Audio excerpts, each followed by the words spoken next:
Listen, Grandpa, your life is stuck in the 80s. Your worries are just old-school paranoia. The future is digital. Now take your antique junk and go home. They laughed. They actually laughed when I stood before the city council, pleading for my wife's memorial park. It was the last place Amelia and I shared peace before she passed. And now this young councilman, Derek Miles, was selling it for luxury condos. Derek, radiating smug arrogance, leaned into the microphone. "Listen, Grandpa," he smirked, dismissing me completely. "Your life is stuck in the 80s. Your worries are just old-school paranoia. The future is digital. Now take your antique junk and go home." The room chuckled. That insult was deliberate.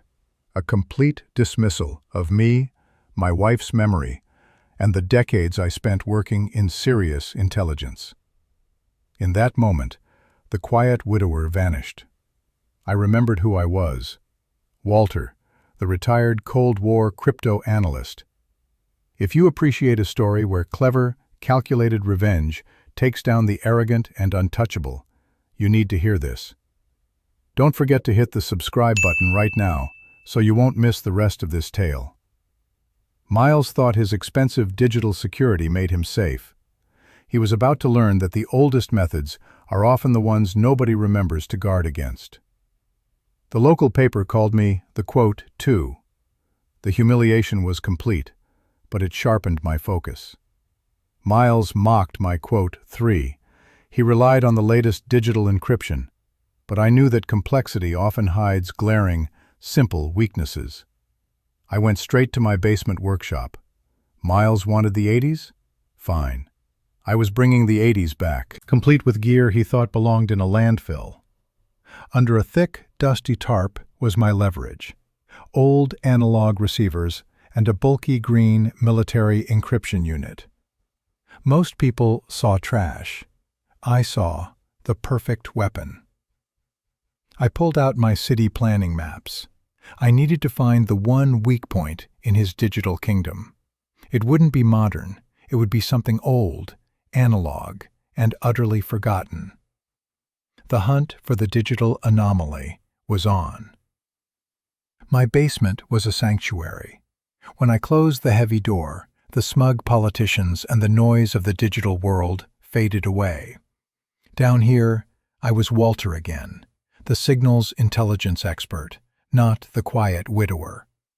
This was my legacy: shelves of equipment that others saw as military junk, but which held years of specialized knowledge. For 30 years, I specialized in the physics of radio waves and the weaknesses of analog protocols. Miles believed his cutting-edge digital system was flawless. He confused expense with competence. I knew better. My first task was waking up my main tool, a customized, bulky KW7 crypto system receiver. It looked like something from a bunker, running hot with glowing vacuum tubes, but it was reliable, pure, and complicated only in its function, not its software. Getting it running felt like greeting a dangerous old friend. Amelia, my late wife, used to call this room my thinking den. She was my anchor. Miles's attempt to pave over her memorial park wasn't just a threat to land. It was a violation of her memory. My revenge had to be about proving that integrity still mattered.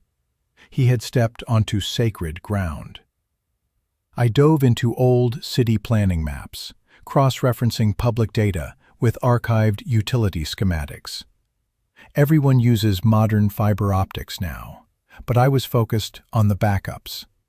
I remembered an obscure project from the early 80s, a hybrid system using old coaxial cables and a forgotten microwave relay tower on the edge of town. It was slow, probably full of static, and designed as an emergency channel. Crucially, it was still technically active. Miles, obsessed with the shiny and new, would never waste a second checking a 40-year-old analog relic. It was his blind spot. My gut told me that in their haste and arrogance, They were using this ancient, secure-by-neglect channel to quickly move sensitive files. I just had to find the frequency and confirm my suspicion. The ghost in the machine was waiting for me. Calibration was the most frustrating part. My old KW7 receiver needed precise, manual tuning. A human touch an algorithm can't replicate. I swept through the analog bands, listening only to static and hums. My real goal was to find a place where modern traffic should be, but wasn't. My breakthrough came through calculation, not luck. I focused on the old microwave relay connecting the mayor's main office to Miles's private meeting building. I sent a low-power, coded pulse into the network, just to see if the unused system would react. It responded instantly with an incredibly faint whisper, a narrow-band burst in the upper VHF range, a frequency considered obsolete. Miles's people hadn't disabled the old relay. They had simply co-opted a dead frequency, assuming no one possessed the equipment or the knowledge to find it. They built their own secret analog highway. I connected the receiver to an antenna disguised inside a tall, metal garden trellis near the park, the perfect camouflage. The first intercepted signals were useless, short, highly compressed digital bursts, standard modern VPN encryption. I sat for 2 days, listening to secure gibberish. My analog gear couldn't crack that sophisticated digital lock directly. Frustration mounted. Then Amelia's words echoed in my mind. "Walter, stop looking at the knot. Look at the rope." I wasn't after their secure, routine data. I was after the moment they got lazy. To move high-volume files fast, people bypass heavy encryption for speed. They'd accidentally dump a massive file onto the nearest, most convenient, but tragically forgotten, analog lane. I just needed to be patient and wait for Miles to get cocky enough to make that high-speed mistake. The concept was simple, almost elegant in its stupidity. Modern digital security, the kind Miles paid a fortune for, relies on complexity and speed.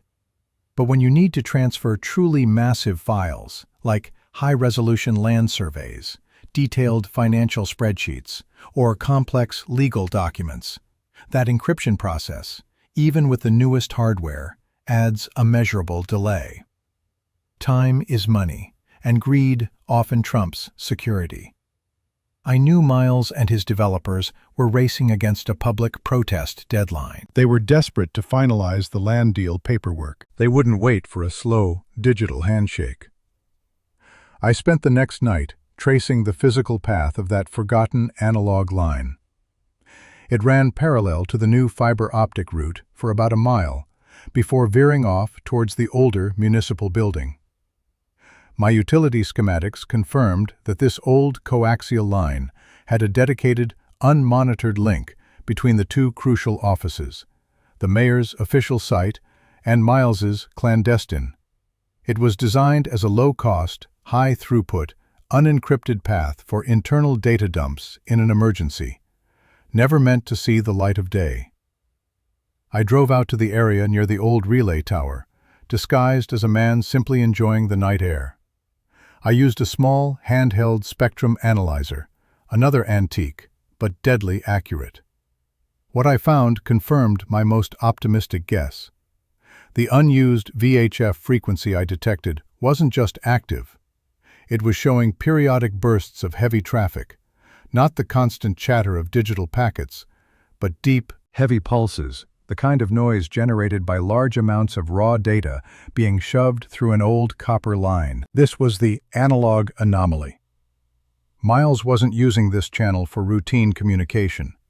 He was using it as a high-speed, off-the-books courier service. He and his team assumed the ancient technology itself was the security measure.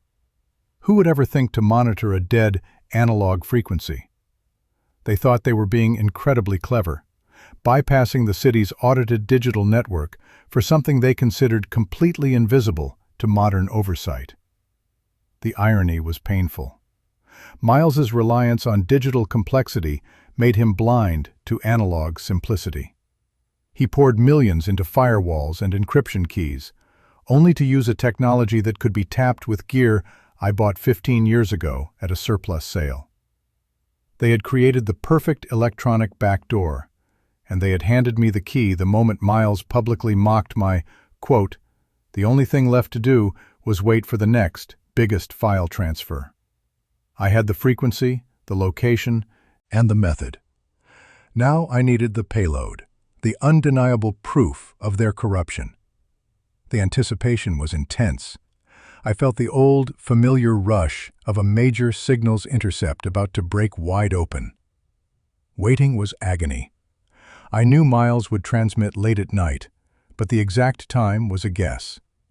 On the fourth night, around 2 a.m., the silence broke. The background hiss was obliterated by a powerful, sustained surge of signal. The needle on my old KW7 receiver slammed right. This was it. The massive data dump, the contracts, the proof. I quickly hit record on my vintage reel-to-reel tape recorder. The sound was a harsh, rhythmic screeching, digital information fighting its way across the old copper line for almost 7 minutes. When the signal finally died, leaving a ringing silence, I felt a burst of triumph. But that triumph evaporated when I ran the raw recording through the preliminary demodulator. The output was a mess. It was a colossal amount of data, but the signal-to-noise ratio was terrible.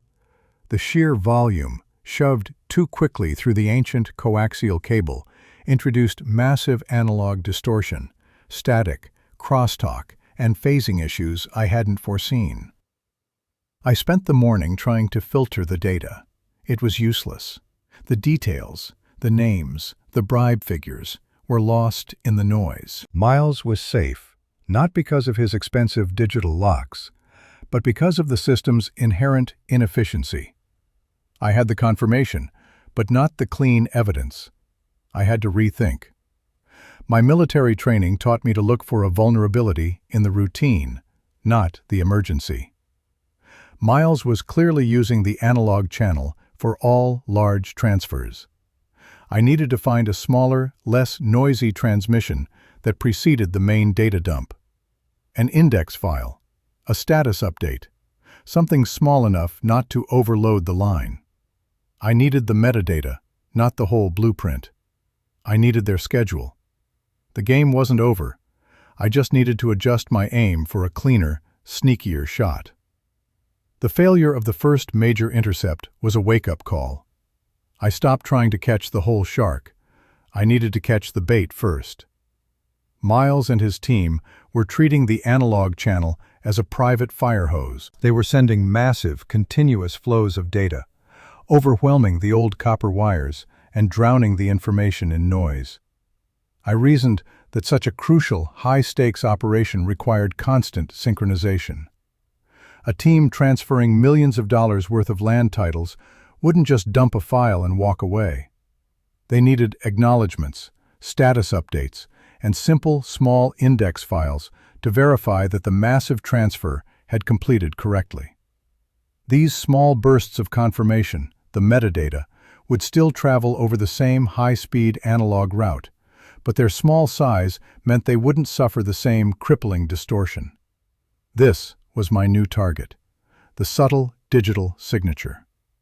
I recalibrated my equipment, switching the receiver to a much higher sensitivity setting. Instead of focusing on the sheer power of the signal, the roar, I focused on the minute structure of the transmission, the whisper. For the next 2 nights, I endured the static, but this time, I was listening for a pattern within the chaos. Around 1:30 a.m. on the second night, a faint, clean, 3-second burst broke through. It wasn't the rhythmic screech of the large data dump. It was a high-pitched, almost musical tone, perfectly modulated. It was immediately followed by the massive, noisy dump I'd experienced before. The musical tone was the pre-dump handshake, the signal verifying that the recipient office was ready for the flood of data. I recorded only the 3-second burst. Running it through the preliminary filters was like polishing a diamond. It was unencrypted. The small size of the file meant they hadn't bothered to wrap it in their digital lock. They saw it as purely administrative, assuming the analog frequency was enough security. They had been so focused on securing the large files that they completely ignored the unescorted messenger. The data within that burst wasn't the LAN deal, but it was far more valuable. A clean, internal file header. This header contained a perfect list of the large files scheduled for transfer, their checksums, and, most importantly, the specific coded project names used internally by Miles's office. One project name in particular caught my eye: Operation Tango Down. It was a juvenile, overly dramatic name, clearly used to refer to the plan to shut down and redevelop Amelia's Park. I finally had their internal dictionary and a perfect, clean signature. I now knew exactly what files to look for and when to listen for the clean handshake. The next step wasn't about breaking their encryption. It was about perfectly anticipating their laziness and catching the small, vital file they never thought to protect. The temperature in the basement suddenly felt much colder. The hunt was truly on. I had the key, the clean, unencrypted file header from quote 12. It wasn't the proof itself, but it was the instruction manual for the scam.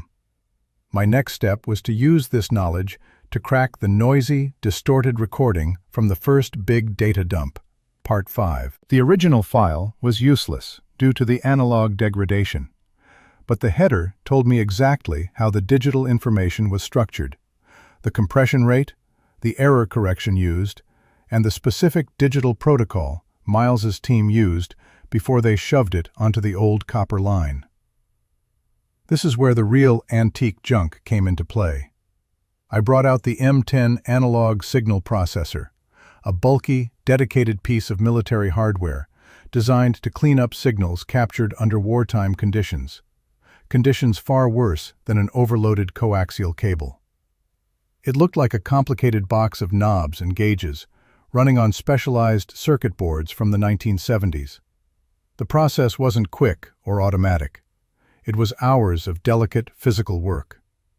I used the M10 to precisely filter out the predictable analog distortion, the hum, the static, the phasing issues, guided by the clear structure of the stolen header. I had to manually adjust the filters, moving tiny potentiometers 1 degree at a time, listening to the resulting output. The basement air grew hot and thick. Slowly, painfully, the noise began to recede. The harsh static of the raw tape recording softened, and the rhythmic screeching began to resolve into distinct digital tones. It was like pulling a muddy photograph out of the water and watching the details sharpen before my eyes. After nearly 12 grueling hours, the result was a cleaned-up digital file. I fed this data into my final piece of equipment, a specialized digital-to-analog converter I had built myself decades ago.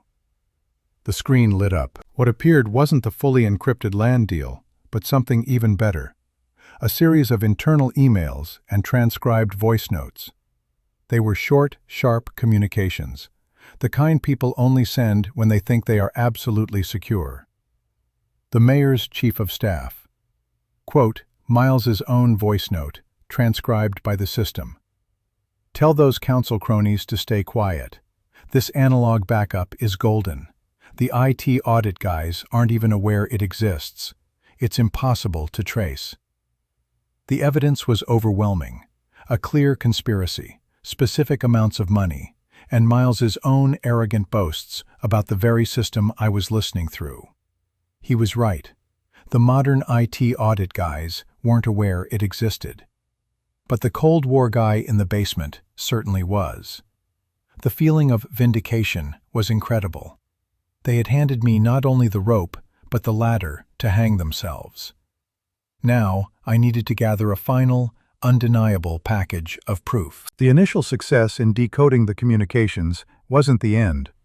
It was the start of the most critical phase: proof compilation. A messy political scandal can be dismissed as hearsay, but clear, irrefutable evidence, presented strategically, is a controlled detonation. I spent the next 48 hours meticulously cross-referencing every piece of data. The decrypted internal emails referenced specific dates for bribe payouts and outlined the complex structure of the offshore trust where the $2 million was hidden. I used my skills not just as an analyst, but as a forensic archivist. I converted the raw voice notes and email texts into clean, easily digestible documents, complete with metadata timestamps from the intercepted analog signal. This proved not only what they said, but when and how they said it, via their supposedly secure, antique link. I knew a direct approach, handing the evidence to the police, was too risky. The mayor's office had too many friends. The evidence would vanish, and I'd be labeled a crackpot again, this time with legal threats. The revenge needed to be public, immediate, and utterly irreversible. I created 2 secure digital packages. The first was designed for mass consumption. Clear, damning screenshots of the emails and the land deal schematic, labeled with the juvenile project name, Operation Tango Down. The second package was a full encrypted dataset containing the raw tapes and the full decryption log, intended for verification by a serious investigative body later. That same evening, while finalizing the packages, I decided to do one last routine sweep. I put the headphones on, listening for the quiet hum of the analog pathway. What I heard wasn't data transfer. It was a conversation, slightly distorted, but clearly audible. The recipient of the transferred file had left the line open. It was Derek Miles talking to his associate. He sounded euphoric, celebratory. Miles chuckled, the sound grating on my nerves. Hearing his confidence, his absolute conviction in his invisibility, reinforced my purpose. His hubris was the final piece of the puzzle. I saved a final snippet of that audio, Miles's boast, to include in my public package. This was the dramatic flourish, the moment of undeniable irony. The stage was set. I had the smoking gun, the motive, and the proof of the antagonist's fatal flaw. The time for quiet analysis was over. The time for the unveiling was now. The night of the unveiling was quiet. I wasn't celebrating. I was executing a plan. True revenge isn't loud, it's precise. I had 2 targets for my information drop: a local investigative reporter, Ms. Jenkins, who had dismissed me as a crank, and the local Reddit community, known for its sharp eyes and quick spread of gossip. First, the journalist. I compiled the evidence package, the clean transcripts, the schematics, the recorded audio snippet of Miles boasting, onto a thumb drive. I wrapped it in a plain brown envelope, addressed to Ms. Jenkins's personal mailbox, ensuring no fingerprints or digital trace led back to my house. The note inside was simple: proof of Operation Tango Down via the analog backup. Check the checksums. It gave her just enough technical jargon to take it seriously. I dropped it off at a distant public box at 3 a.m. The second part was the masterstroke, the antique twist. I logged on to the local city subreddit using an anonymous, untraceable VPN connection I ran through my own shielded basement network. I created a post with a clickbait title: Miles's untouchable land deal exposed. They forgot about the wires in the ground. I didn't upload the clean files immediately. Instead, I uploaded a series of screenshots. These weren't standard image files. I had used an obscure military encoding algorithm, one I learned during my early career, to slightly scramble the raw image data before converting it to a basic PNG format. The images looked mostly legible. The names, the dollar amounts, the project codes were visible.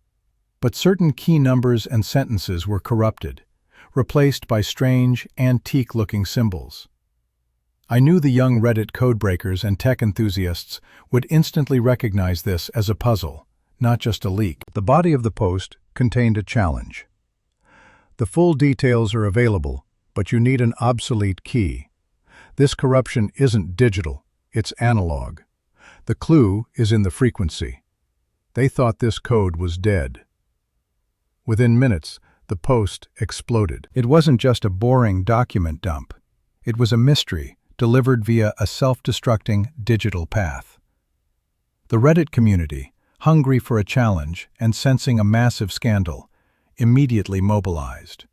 People started trying to reverse engineer the, quote, 21. They were arguing over old radio protocols and signal processing techniques.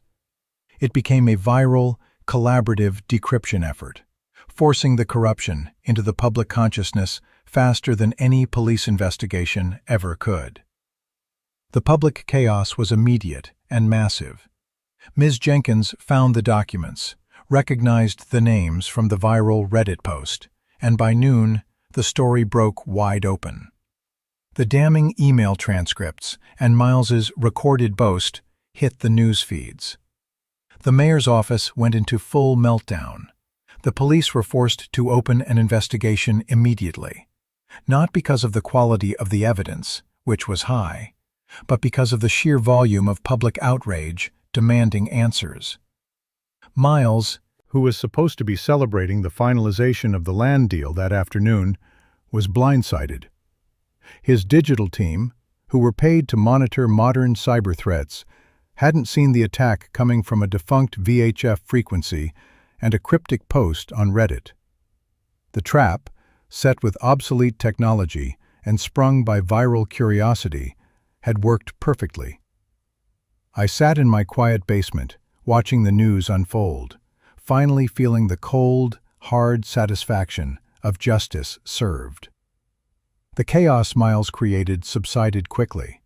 The scandal was massive.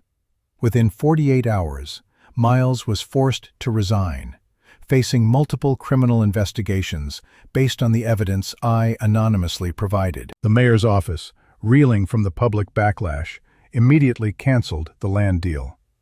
Amelia's Park was safe.